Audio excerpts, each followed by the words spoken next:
Been dramatic scenes at a press conference where football administrator Ria Ledwaba was supposed to be announced as a candidate for the SAFA Presidential elections this morning. An hour and a half into that session, it was announced Ledwaba would not be addressing the media and that she was threatened with expulsion from the race. Let's go live now to Newzroom Afrika sport anchor Benjamin Leshoro, who was at the venue. Benjamin, talk to us about these threats and where they came from.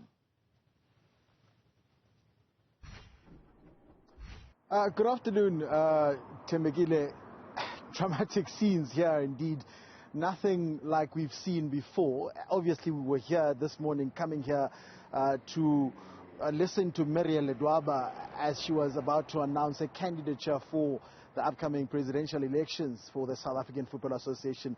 That election coming up on the 25th of June, but literally an hour and a half into the proceedings, we were told that Ria is no longer coming here at the Nelson Mandela Foundation, and her attorney then stood up and announced that she has been threatened with expulsion from the race for the presidential race, that is, should she present herself to the media. And this is actually not new, because on Friday we were let known of a letter from SAFA to Ria Ledwaba saying no candidate should present themselves to the media before the CEO of the association does so. And this will be after a vetting process which will be conducted by a newly formed governance committee by SAFA.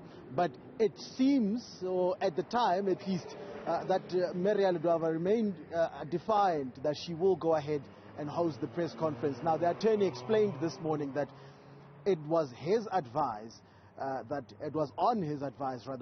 she abandon ship, at least for today, that he knows which battles to pick. He would rather fight this. He would rather come and disappoint the media and the public rather than be fighting for her expulsion in court. So those are that's just a summary of a whole lot of things that have been happening here at the Nelson Mandela Foundation since the early hours of this morning. What implications then does this mean for the elections? What implications does it have, I beg your pardon, for the elections?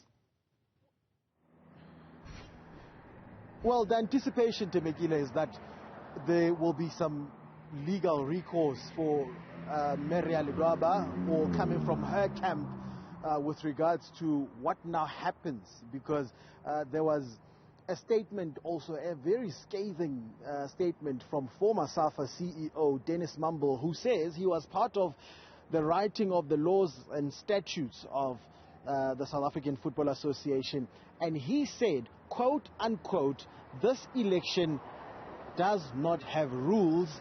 We are making up the rules as we go." He is a staunch critic now of incumbent Danny Jordan, and I did ask him why all the entire time when he was there, why was he not rising up against Danny Jordan? Because seemingly they used to sing from the same hymn book.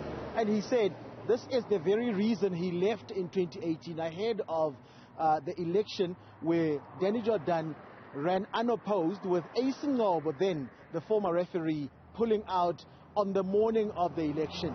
And he says he left his post as CEO of the association at the time because he did not want to do some of the things that he was required to do, like charge Ngobo of the things that he didn't believe he should be charged with, like Lucas Radebe not being allowed to run for the presidency because he was told he has not served in the SAFA structures. So it does look like there will be some sort of legal recourse from at least Ria Ledwaba's camp, but it could be from other parts as well, because the civil society here, there's a whole lot of support from a lot of bigwigs when it comes to the world of sport, from Netball South Africa, from Boxing South Africa, a whole lot of former players and the likes. So it looks like there will be some sort of action taken legally. So just on the issue then of action taken legally and support for Ria Ledwaba should she indeed ultimately end up contesting? Do we have a sense of how well supported she is within the Football Federation? She definitely is well supported, Tembegile. Ria Ledwaba, remember, has been a football administrator for the better part of 3 decades. She's been there for a long time.